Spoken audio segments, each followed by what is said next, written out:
Lahore bureau chief Pakistan Rana Alamgir Abbas सुल्तानी की report के मुताबिक DIG SPU मुनीर अहमद ज़िया राव की क्रिसमस के मौका पर मसीही बरादरी के मुलाजमान की केक काटने की तकरीब में शिरकत।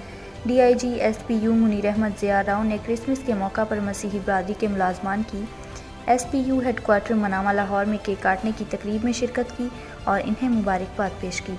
DIG SPU मुनीर अहमद ज़िया राव ने मसीही मुलाजमान की हौसला अफजाई की और मसीही मुलाजमान की खुशी के मौका पर इन्हें तोहफ़े पेश किए।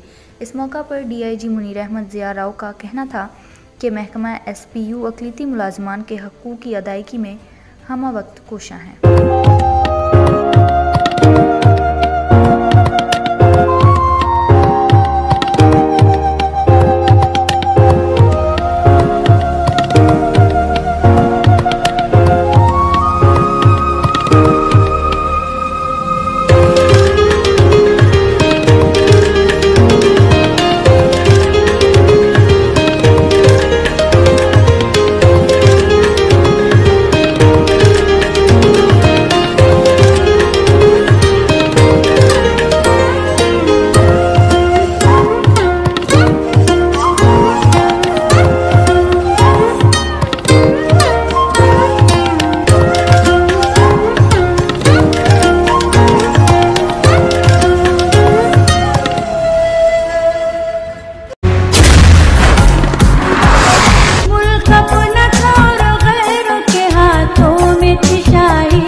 तूने गवाही इस्लाम का